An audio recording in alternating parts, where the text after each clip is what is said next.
마가복음 1장 14절에서 20절 말씀을 통해서 예수를 따르니라 제목으로 하나님 말씀을 함께 나누겠습니다. 우리가 사람이 기억력이 한 주간이 지나면 설교 들었던 내용이 한 5%만 남는다고 그러죠. 그런 의미에서 저번 주에 나누었던 말씀을 잠깐 복습을 하고 오늘 말씀 나누겠습니다. 예수님께서 사역을 시작하시기 전에 두 가지를 행하셨다고 그랬죠. 뭐였죠? 예? 40일 금식하시고 또 하나는 세례를 받으셨더라. 근데 그 세례를 받으신 사건을 통해서 제가 비유로 말씀드리기를 주인이 종에게 엎드렸다. 그런 비유적인 표현을 들었죠. 왕이신 그분이, 신이신 그분이 사람의 모양으로 오셨는데 그 세례 요한은 예수님의 길을 준비하기 위해 온 사람이지만 그에게 세례를 받는 것은 그 겸손한 예수님의 모습, 낮아지신 예수님의 모습, 그 모습을 우리에게 보여주는 거죠. 그래서 예수님은 나는 마음이 온유하고 겸손하다. 그 마음을 우리가 본받아야 된다. 그러니까 그걸 나누었었고요. 그리고 그 세례를 받으신 다음에 하늘에서 음성이 들렸다고 그랬어요. 어떤 음성이었습니까? 너는 내 사랑하는 아들이라 내가 너를 기뻐하노라 라는 음성이 하늘에서 들려왔죠. 그 음성을 통해서 우리에게 주시는 메시지는 무엇입니까? 하나님은 각자의 모든 사람을 다 평가하고 계신다고 그랬죠. 우리는 그 사람을 볼 때 그 사람의 거의 외적인 부분을 보지만 하나님은 외적인 부분을 보시지 않습니다. 뭘 보실까요? 심장과 폐부를 시험하고 각각 그의 마음과 그의 행실대로 보응하신다. 그 마음 중심을 보시는 거예요. 그러니까 하나님은 항상 사람은 외적인 것으로 보고 판단하고 평가하지만 하나님은 중심을 보고 평가하고 판단하신다. 중심을 보시는 하나님이셨더라. 그래서 우리도 하나님 심판대 앞에 다 서면 그때 하나님의 이제 평가가 이루어지겠죠. 너는 어떻게 했더라. 너는 이 땅 가운데서 어떻게 했더라. 나를 위해서 뭘 하고 왔더라. 다 기록해 놓으시고 오면 이제 상과 벌을 이제 하나님이 그때 다 주시겠죠. 그래서 우리가 천국 가서 누리는 상은 이 땅에서 우리가 쌓는 것으로 천국에서 누리는 거예요. 천국 가서 상급을 쌓는 게 아니에요. 그러니까 이 땅에서 여러분이 살아가는 동안 상급을 많이 쌓으세요. 하나님 앞에 칭찬받을 일을 많이 하세요. 그리고 하나님이 내 소원도 이루어주시고 천국 보좌에도 하나님의 나라에도 상급도 쌓게 되더라. 그리고 또 한 가지 예수님 이제 시험을 받으셨다고 이제 성령에 이끌려서 40일을 금식하시며 시험을 받으셨는데 사실 예수님은 시험 안 받으셔도 되지 않습니까? 예수님은 시험 안 받으셔도 되잖아요. 왜? 신이신 그분이 사람으로 오셨으니까. 근데 왜 예수님이 시험을 받으셨을까요? 이 히브리서 말씀에 우리에게 답을 해주고 있죠. 예수도 우리와 똑같이 시험을 받으신 이로되 죄는 없으시니라. 그러니까 예수님이 인간이 겪는 모든 것들을 주님이 다 겪으셨기 때문에 우리의 마음을 잘 아세요, 모르세요? 잘 아시죠? 그래서 경제적으로 어려워 본 사람이 어려워 본 사람 마음 아는 거고요. 몸이 아파 본 사람이 아파 본 사람 마음 아는 거예요. 겪자는 모르는 거예요. 왜 호렙이 마음은 과부가 안 되잖아요? 왜? 동병상련이니까. 겪어봐야 아는 거예요. 예수님께서 지금 40일 금식하시면서 그 모든 것들을 겪으시면서 우리의 마음을 주님이 아신다는 거 아닙니까? 그런 의미에서 우리가 주일날도 말씀 나누었지만 하나님이 우리를 선택하셔서 하나님의 일꾼으로 쓰실 때에 너 이거는 좀 고쳐야 되겠다. 이건 아니야. 버려야 돼. 마치 순금을 만들기 위해서 불순물을 제거할 때 영광로 속에 넣잖아요. 불순물을 제거하지 않습니까? 그러니까 우리 안에도 하나님께서 쓰실 때 모난 부분들이 있을 때 어떻게 할까요? 하나님이 다듬어 가시겠죠. 그 과정을 뭐라고 해요? 연단이라고 그러죠. 그래서 환난은 인내를, 인내는 연단을, 연단은 소망을 이루느니라 그러는 거예요. 그러니까 그 과정을 하나님이 겪게 하시는 거예요. 그래서 40일의 시험을 통해서 주님은 안 받으셔도 되지만 우리에게 보여주시는 메시지죠. 이렇게 다듬으셔서 사용하시더라. 그 부분을 보여주시는 거예요. 자, 오늘 말씀에 보면 예수님보다 6개월 먼저 와서 예수님의 길을 예비했던 사람이 세례 요한이라고 그랬어요.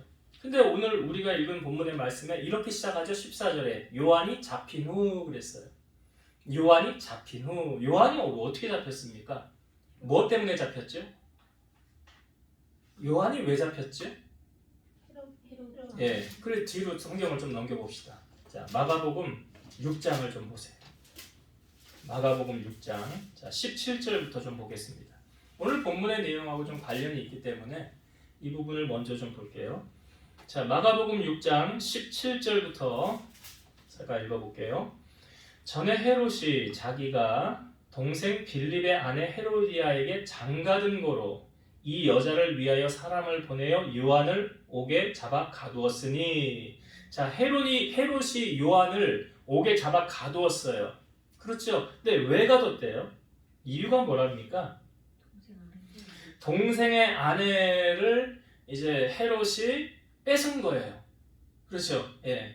아유 참 양심도 없어요. 그렇죠? 동생의 아내를 뺐습니까? 그래서 자기 여자를 만든 거예요. 근데 왜 요한을 옥에 가둡니까? 18절. 이는 요한이 헤롯에게 말하되 동생의 아내를 취한 것이 옳지 않다 하였음이라. 여러분 이거 아무나 할 수 있는 말 아니죠? 왕이잖아요 지금 헤롯이. 왕인데 잘못했어요. 사람들은 다 쉬쉬하고 있어요. 괜히 함부로 밉보였다가 어떻게 돼요? 모가지 날아가는 수가 있는 거예요. 근데 세례 요한은 어떻게 했대요? 당신 그거 옳지 않습니다. 당신 그렇게 하면 안 됩니다. 라고 말하는 거예요. 자 19절. 헤로디아가 요한을 원수로 여겨 죽이고자 하였으되 하지 못한 것은 헤롯이 요한을 의롭고 거룩한 사람으로 알고 두려워하여 보호하며 또 그의 말을 들을 때 크게 번민을 하면서도 달갑게 들음이러라. 오히려 더 이제 분을 품고 있는 건 누구냐면 헤롯이 아니라 시집온 헤로디아라는 거죠. 여기 헤로디아가 요한을 원수로 여겨 죽이려고 했더라. 근데 헤롯은 요한을 어떻게 여겼습니까? 20절에 보니까 요한은 의롭고 거룩한 사람으로 알았더라. 그리고 그를 두려워하는 마음과 그를 보호하는 마음이 같이 있었다는 거죠. 그러면서 그의 말을 들을 때 크게 번민하면서도 달갑게 들었더라. 그러니까 사실 쓴소리하면 듣고 싶은 사람 얼마나 될까요? 어떤 분이 그런 얘기를 했어요. 잔소리의 정의가 뭔지 아냐? 맞는 말인데 듣기 싫은 말. 이게 잔소리래요. 성경에도 보니까 그 충고를 할 때 누구에게 충고하라고 말하고 있습니까? 잠언 9장에 우리가 단톡방에도 제가 한번 올렸던 것 같은데 우리 성은미 집사님이 여쭤봐가지고 충고할 때 누구한테 충고하래요? 미련한 자에게 충고하지 말래요. 지혜로운 자에게 하래요. 미련한 자에게 하면 미움만 돌아올 것이고 자기 미움만 당할 것이다. 그러나 지혜로운 자에게 충고하면 그가 듣고 돌이킬 것이다. 오히려 사랑받을 것이라 그래요. 그러니까 충고는 딱 봐서 좀 말해도 안 들을 것 같아. 그리고 나 미워할 것 같아. 그러면 하지 말래요. 성경이. 그런 사람에게는 하는 게 아니래요. 그런데 이 말을 해주면 저 사람이 깊이 새기고 돌이킬 것 같다. 그리고 나를 나중에 더 위해줄 것 같다. 그런 사람에게 하래요. 그러니까 지금 헤롯이 요한이 그런 말을 할 때에 그렇게 들었다는 거 아닙니까? 번민하면서도 달갑게 들었더라. 자, 21절부터 또 볼게요. 마침 기회가 좋은 날이 왔으니 곧 헤롯이 자기 생일에 대신들과 천부장들과 갈릴리의 귀인들로 더불어 잔치할세 헤로디아의 딸이 친히 들어와 춤을 추어 헤롯과 그와 함께 앉은 자들을 기쁘게 한지라.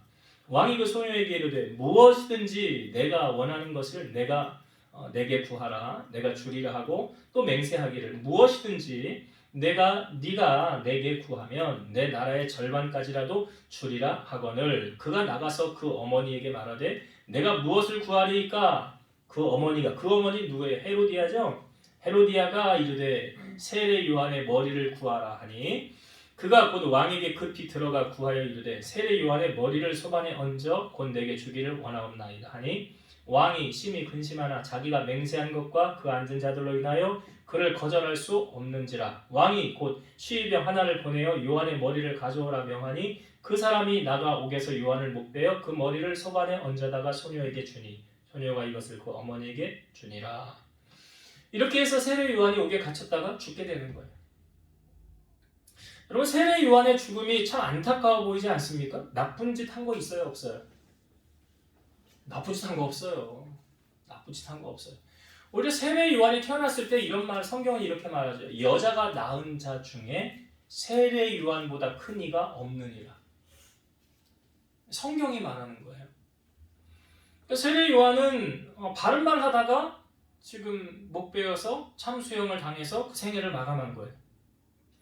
베드로전서 3장 17절 선을 행함으로 고난받는 것이 하나님의 뜻일진데 악을 행함으로 고난받는 것보다 나으니라. 우리가 선을 행하다가 고난받을 수 있어요. 하나님의 상급이래요, 그것은. 그러나 악을 행하다가 고난받는 건 하나님의 상급하고 상관이 없는 거예요. 베드로전서 4장 13절 오히려 너희가 그리스도의 고난에 참여하는 것으로 즐거워하라. 이는 그의 영광을 나타내실 때에 너희로 즐거워하고 기뻐하게 하려 함이라. 그러니까 그리스도의 고난, 예수님 때문에 당하는 고난으로 즐거워하래요. 왜냐? 이거 상급이라는 거예요. 이거는. 그래서 산성순의 마태복음 5장에도 보면 나 때문에 너희를 박해하고 핍박하면 기뻐하고 즐거워하라. 하늘에서 너희의 상이 큼이라 그러잖아요. 누가 하신 말씀이에요? 예수님이. 예수님이 하신 말씀이에요. 오늘 우리가 읽은 이제 마가복음 1장에 이렇게 시작했죠. 요한이 잡힌 후에. 여러분, 세례 요한의 사명은 무엇이었습니까? 예수님의 길을 예비한 사람. 세례 요한이 외쳤던 게 무엇입니까? 회개하라, 천국이 가까웠느니라. 그렇게 외쳤어요. 복음을 전했어요. 그런데 세례 요한이 잡혔으면 이제 복음은 끝났을까요? 복음 전하는 사람이 없어졌잖아요. 그럼 이제 복음 전하는 사람이 끝났으니까 하나님의 나라도 여기서 끝났나요? 아니죠. 아니에요. 여러분, 하나님은 어떤 하나님의 일을 실행할 때 저 사람에게 사명을 줬어요. 근데 안 해요. 그럼 그 일이 안 될까요? 아니죠. 그렇지 않아요. 하나님은 네가 안 하면 내가 다른 사람 세워서 한다. 하나님 그렇게 일하세요. 내가 너에게 사명이라는 걸 줬는데 네가 게으르게 하고 나태하게 하고 충성을 다 안 하면 그것을 그게 에베소 교회를 향하여 하신 말씀 아닙니까? 그 촛대를 빼앗아 가지고 옮긴대잖아요. 네가 충성 안 하면 다른 사람이 생각지도 않았던 사람이 등장을 해서 그 일을 감당하게 하는 게 이게 누가 하는 일일까요? 하나님이 하시는 일이에요. 여러분, 스데반이 돌에 맞아서 순교를 당하지 않습니까? 그때 증인 섰던 사람이 바울이죠. 변화되기 전에 사울. 그 사울 앞에 사람들이 다 흩어졌어요. 왜요? 스데반처럼 돌 맞으면 안 되잖아요. 다 흩어졌는데 이 사울이 행했던 건 무엇입니까? 그 복음의 씨를 말리려는 거예요. 예수 그리스도, 그 메시아, 그 증거하지 못하게 하려는 거예요. 그래서 복음의 씨를 말리려고 이런 돌에 맞아 죽는 것까지 사람들이 다 봤는데 그 다음에 성경에 보면 그 흩어진 자들이 두루 다니며 복음의 말씀을 전할세. 사도행전 8장 4절. 그 흩어진 사람들이 뭐 했대요? 복음을 전했대요.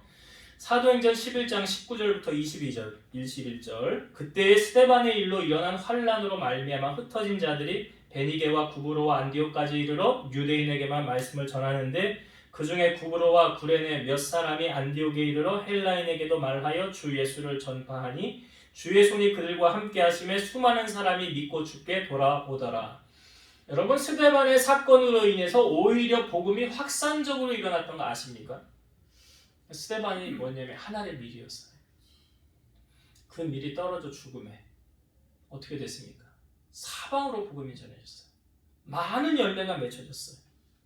오히려 전화위복하게 하셨어요. 이게 하나님의 일하심이에요. 요한이 잡혔더라, 이제 복음이 끝난 줄 알았죠? 아니에요. 이제 복음이 시작된 거예요. 마가복음 1장 1절에 어떻게 우리에게 보여주고 있습니까? 하나님의 아들 예수 그리스도의 복음의 시작이라 이렇게 보이잖아요. 복음의 시작이라. 요한이 잡힘으로 이제 복음은 끝났어가 아니에요. 이제부터 시작되어지고 있었던 거예요. 그렇게 오늘 우리에게 하나님께서 어떻게 일하신다라는 것을 다시 보여주고 있는 거예요. 그러니까 우리의 끝이 하나님의 시작이다라는 거죠. 그렇게 요한이 잡힌 후에 오히려 복음이 더 확산적으로 증거되어지는 것을 우리에게 보여주고 있고요. 예수님께서 복음을 전하실 때 이렇게 말씀하셨어요. 세례 요한하고 비슷하게 메시지가 그런데 15절에 보니까 이르시되 때가 찼고 하나님의 나라가 가까이 왔으니 회개하고 복음을 믿으라 하시더라. 예수님은 공생에 3년을 하셨는데 그때도 전하실 때 하셨던 말씀이 하나님 나라가 가까이 왔다. 때가 찼다. 우리가 요한계시록 나누었잖아요. 그 요한계시록 마지막 부분에 마지막 장에 보면 반복해서 계속 나오는 말이 무엇이었습니까? 내가 속히 오리니. 22장 7절, 22장 12절에도 내가 속히 오리니. 누가 오신다고요? 예수님이요. 20절에도 내가 진실로 속히 오리라. 근데 주님이 오실 때 예고하고 오십니까? 아니죠. 어떻게 오신대요? 도적같이 오신다고 그랬어요. 도적같이 오신다고 했어요. 그래서 슬기로운 다섯처녀, 미련한 다섯처녀 비유로 슬기로운 다섯처녀는 기름 등불을 늘 준비해 놔서 그건 뭐예요? 신랑을 맞을 준비를 하고 있었던 거예요. 우리가 분주한 세대, 바쁜 시대를 살면서 여러분이 꼭 잊지 말고 하셔야 되는 게 무엇입니까? 신랑으로 오실 주님을 나는 맞을 준비하고 있는가? 주님 맞을 준비를 하고 있는가?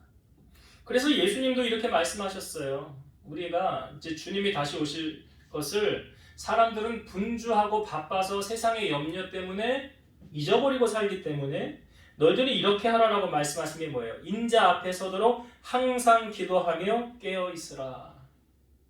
항상 뭐 하라고요? 기도하며 뭐 하고 있어라? 깨어 있어라. 깨어 있는 잠들지 말라는 말이 아니죠.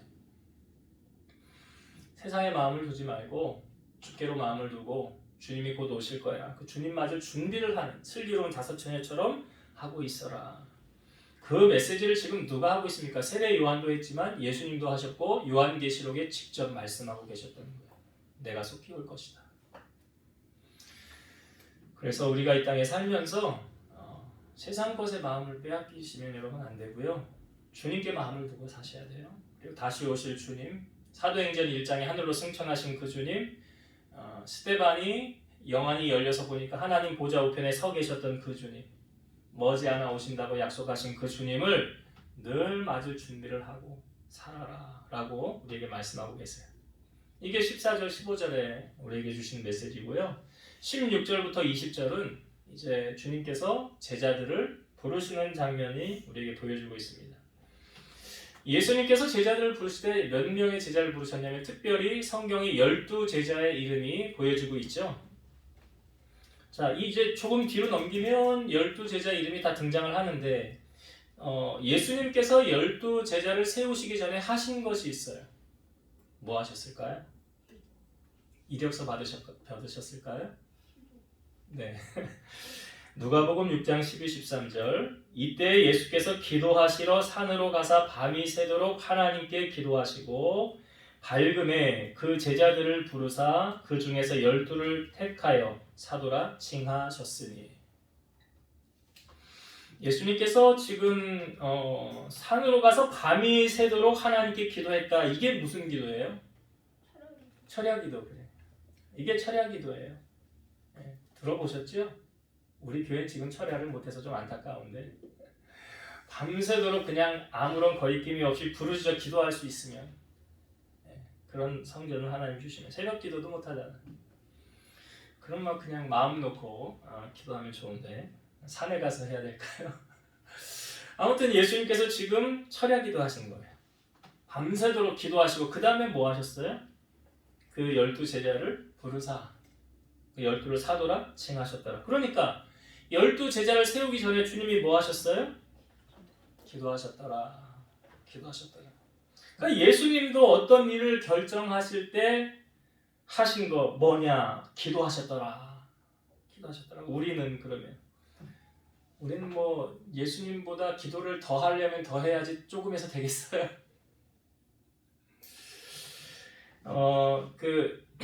요즘에 유튜브에 참 여러 목사님들, 장로님들 이런 글들이 많이 올라오는데요. 제가 가끔 이제 우리 발라달라 사업장에 두 분 보시라고 보낸 짤이 있어요. 설교 준비하다가 생각이 나서 같이 나누면 좋겠다.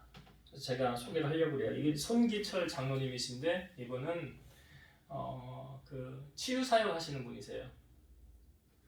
장로님이신데 목사님 못지않게 사역을 많이 하십니다. 근데 그 짧은 짤의 내용이 이래요. 사탄의 놀라운 전략인데 마귀는 우리의 믿음을 떨어뜨리기 위해서 제일 먼저 하는 일이 뭘까요? 기도 못하게 하는 거예요. 맞아요. 집사님 보셨나봐요? 안 보내줬는데? 기도를 못하게 하는 거예요. 그래서 마귀의 전략의 1단계가 뭐냐면 최선을 다해서 열심히 살아가게 만드는 거예요. 우리가 그럴싸하잖아요. 아니 건성건성 놀고 TV나 보고 쇼파가 그냥 거기에 그냥 내 생활터인 것처럼 거기 밍글밍글 그게 아니라요. 그냥 최선을 다해 열심히 살아가게 만드는 거래요. 두 번째 단계가 뭐냐면 바쁘게 만드는 거래요.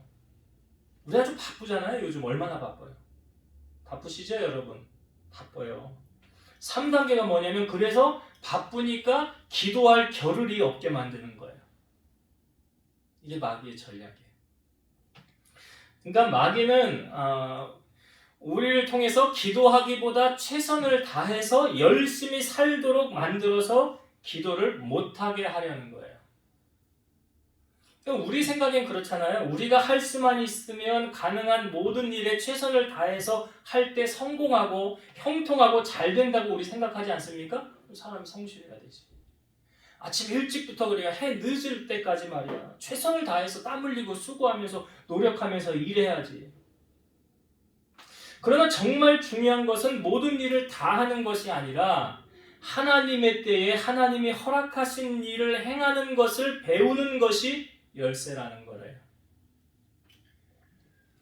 기도할 때 하나님의 때에 하나님께서 시키시는 일을 행할 수 있게 되는 것, 이게 중요하다는 거예요. 성실하게 살지 말라는 말이 아니에요. 열심히 살지 말라는 말이 아니에요. 그렇게 함으로써 우리가 토끼 2마리를 다 한꺼번에 못 잡잖아요. 토끼 2마리 다 잡으려다가 어떻게 돼요? 둘 다 놓치는 거예요. 둘 다 놓치는 거예요. 그러니까 세상 일이 막 잘돼 바빠, 너무 바빠. 와 할렐루야. 그런데 바쁘다 보니까 육체적으로 힘들고 어려워서 시간을 내지를 못해서 기도를 못해. 기도를 못하는 거예요. 그게 마귀의 전략이래요. 그래 돈 많이 버는 거 좋은 거죠. 잘 되는 거 좋은 거죠. 근데 그럼으로 말미암아 하나님과 점점 멀어진다고 한다면 그것은 그 축복입니까? 저주입니까? 네, 결국 축복이라 할 수 없어요. 하나님과 관계가 단절이 되는 것은 축복이라고 할 수 없어요. 그러니까 우리가 그걸 잘 하셔야 돼요. 마귀가 하는 일. 그러니까 마가복음 1장에서도 이제 제가 그 주제로 한번 또 나누려고 그러는데 예수님이 마가복음 1장의 사역이 참 많거든요. 참 많아요. 근데 빼놓지 않고 하신 거 있어요. 기도예요. 기도예요. 여기 1장에 나와요. 예수님께서 지금 기도하시고 그 제자들을 이제 부르시는 거예요. 이걸 컬링이라고 그러죠. 소명이라고도 하고 부르심이라고도 하는 거예요. 예수님이 처음에는 베드로하고 안드레가 있는 그 배에 가셔서 이 부분을 좀 자세하게 나오는 게 누가복음 5장에 여러분 시간 되시면 보세요. 설교할 때도 제가 많이 인용했었는데 한 마리도 잡지 못하였어요. 고기를. 예수님이 가셔서 말씀을 전하시고 깊은 데 금을 내리라고 그러잖아요. 근데 베드로가 했던 말이 뭐예요? 밤새 수고했지만 한 마리도 못 잡았습니다. 그런데 말씀에 의지해서 금을 내려보겠습니다. 금을 내리고 올리는 순간 어떻게 됐어요? 너무 많이 잡게 되었죠? 고기 다 잡고 올린 다음에 베드로가 예수님 앞에 뭐 해요? 엎드리면서 한 말이 주여 나는 죄인입니다. 나를 떠나소서. 그러니까 태도가 어떻게 달라진 거예요? 베드로가 자기를 보는 눈이 열린 거 아니에요. 자기를 보는 눈이 열린 거, 그 은혜를 통해서. 은혜 많이 받으면, 체험하면 나를 보는 눈이 열리게 되는 거예요. 그래서 나란 존재가 아무것도 아니구나. 나 그동안 베드로 평생 업으로 수고해서 예수님은 뭐 직업으로 말하자면 목수인데 목수이신 그분이 어부인 나에게 명령하는데 말도 안 되는 거죠.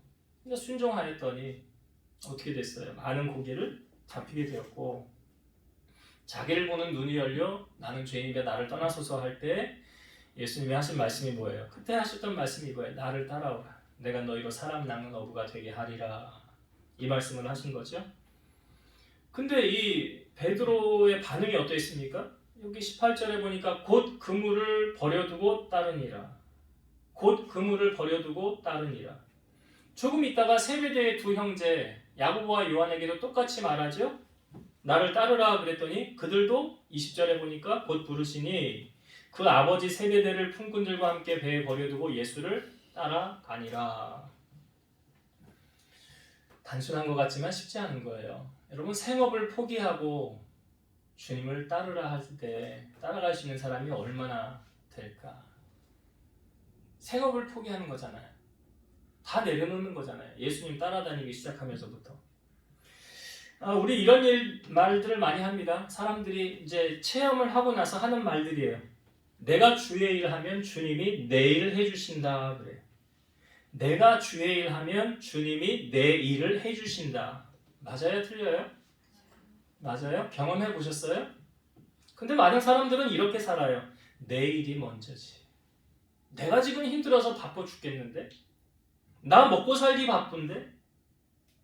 주님의 일은 나중에 시간 되면 그때 좀 하고. 그러니까 주님이 일을 안 하시는 거겠죠. 근데 이 말씀을 여러분 오해하셔서 잘못 해석하면 안 돼요. 내가 주의 일 하면 주님이 내 일 해주신다. 그러면 나 이제 신학교 가야 되겠다. 나 이제 신학해야 되겠다. 나 이제 주의 일 해야지. 아니에요, 여러분. 잘못 해석하는 거예요. 그렇게 되는 게 아니에요. 그게 뭐냐면 우리를 현장의 선교사로, 현장의 목회자로 하나님이 보내시는 거예요. 그래서 내가 지금 하는 일이 하나님의 일이다 라고 생각한다면, 이게 하나님께서 나에게 주신 소명이다 라고 생각한다면 그 일을 내가 여기에서 목회를 하는 거다 라고 생각하시면서 하시는 거예요. 내게 주신 이 사업장이 하나님의 영광을 드러내는 처소가 되어야 된다. 그런 마음으로 하는 거예요. 제자들을 부르신 주님의 반응에 한 이 제자들 있죠. 오늘 야고보와 요한, 베드로와 안드레. 쉽지 않은 거거든요. 이렇게 주님이 부르실 때 따라가는 것. 그런데 예수님께서 부르셨을 때 우리가 노하지 말고 그냥 순종만 하면 책임져 주신다는 걸 아셔야 돼요. 예수님이 예루살렘에 입성하실 때 제자들을 둘을 보내시면서 어느 집에 가면 이제 어떤 나귀가 매여 있을 거다. 풀어서 내게로 가져와라. 그럼 주인이 뭐라 그럴 거 아닙니까? 그러면 주가 쓰시겠다 하라 라고 전해라. 두 명의 제자가 가서 나귀가 있어요. 풀어요. 주인이 묻죠? 왜 가져가냐? 내 나귀인데. 그랬더니 주님이 하셨던 말씀은 뭐예요? 주가 쓰시겠다고 합니다. 그러니까 뭐라 그래? 가져가라. 가져가라. 내어드리는 거예요. 여러분, 주님이 주인이시라면 내 삶의 주인이 주인이시라는 건 아닙니까? 그러면 주님이 우리의 삶을 책임져 주신다는 거죠. 내 삶의 주인이 주님이시라. 그렇다고 한다면 내 삶의 모든 영역에 주님이 책임져 주신다. 오늘 이 두 명의 제자들을 둘둘 따로따로 부르셨는데요. 특히 예수님의 수제자들이죠. 그들의 모습을 우리가 보면서 오늘 우리가 좀 이 부분에 도전이 됐으면 좋겠어요. 그렇다고 신학을 하라는 부분은 아니고 어떤 일의 선택의 기준에 있어서 오늘도 사실은 예배 전에 우리 원종호 집사님이 어디 일을 하러 가야 된다고 얘기를 하고 나갔는데 어떻게 왔어요? 어떻게 왔나 모르겠네. 그 일 처리를 해야 된다고 그러셨는데 아무튼 그 부분을 하나님이 기쁘게 받으셨으리라 생각이 들고요. 오늘 우리가 정말 삶에서 하나님이 딱 보셨을 때 너 정말 나만을 신뢰하는구나. 나만 의지하는구나. 그것이 보여진다면 주님이 우리의 삶을 책임져 주신다는 약속의 말씀이에요. 말씀을 정리하고 마치겠습니다. 오늘 요한이 잡혔더라 이게 시작이 됐어요. 그래서 왜 잡혔나 봤더니 다른 말 하다 잡혔어요. 여러분, 한 크리스찬은요, 저는 불의에 이렇게 그냥 넘어가 그게 사실은 좀 아닌 것 같아요. 불의를 보면 바른 길을 제시할 수 있고 잘못된 것을 보면 비판하고 정죄하는 게 아니라 진리의 편에, 정의의 편에 설 수 있는, 그게 요한이 지금 목에 칼이 들어와도 한 거 아닙니까? 그러니까 크리스찬 정말 이래야 되는구나.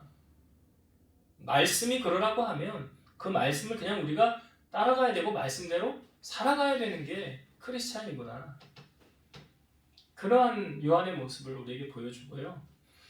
요한이 잡힘으로 말미암아 복음이 끝났다? 아니었어요. 더 확산적으로 스데반의 순교 이후에 복음이 더 확산되어졌듯이 하나의 문이 닫히니까 하나의 다른 문이 열리더라.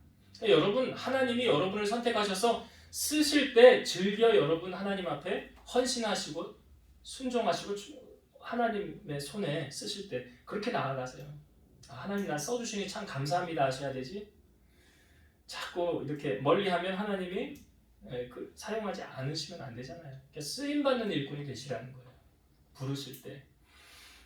그렇게 복음이 지금 확산되어 증거되어졌고 주님이 주셨던 메시지는 세례 요한이 했던 메시지하고 똑같다라는 것은 주님이 오실 날이 멀지 않았다. 때가 가까웠다. 그렇기 때문에 우리가 해야 되는 게 뭐라고요? 예수님 말씀하셨어요. 깨어서 기도하라. 깨어서 기도하라. 라고 말씀하고 계셨고 두 제자를 부르신 주님의 모습에 반응했던 제자들의 모습. 그 배하고 고기하고 그냥 두고 가면 어떻게 해요? 그 정리하고 가야지. 재산 정리를 하든지 어떻게 하든지. 그런데 그냥 버려두고 갔더라. 여기 세베대의 두 아들, 그 아버지하고 배하고도 버려두고 주님을 따라가는 제자들의 모습. 이 모습을 통해서 오늘 주님이 우리를 부르셨을 때 우리는 어떻게 반응하는가? 좀 도전이 되는 말씀으로 받으셔서 가장 우선순위에 주님이 내 삶의 주인이시라고 한다면 말씀에 가장 우선적으로 반응하고 우선순위를 주님께 두고 주님이 나를 부르셨을 때 우리가 순종한다면 우리의 삶의 영역의 사업장의 가정의 모든 부분을 주님이 책임져 주실 줄로 믿습니다. 그런 은혜를 누리는 여러분 되시기를 주의 이름으로 축원드립니다. 기도하시겠습니다. 살아계셔서 역사하시는 하나님, 요한은 진리의 편에 서서 바른 말을 하다가 옥에 갇혔고 결국은 그 옥에서 순교를 당했습니다. 크리스찬이란 불의에 저항하고 잘못된 것을 바라보고 그냥 눈 감고 넘어가는 것이 아니라 바른 진리로 공의를 선포하고 살아계신 하나님을 증거하는 타협하지 않는 프로테스탄트 정신을 가진 정한 정신을 가진 그들이 바로 진정한 크리스찬임을 우리에게 알려주셨사오니 우리 사랑하는 성도들이 말씀에 깨어서 분별력을 갖게 하시고 악과 타협하지 않고 오직 진리의 편에 하나님의 편에 서서 진리를 외치고 따라가는 우리 성도들이 되게 하여 주옵소서.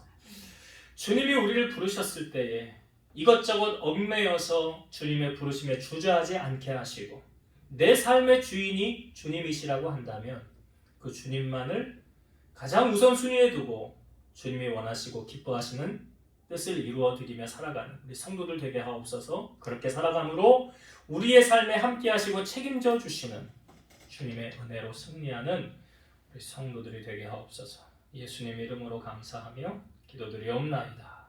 아멘. 하늘에 계신 우리 아버지여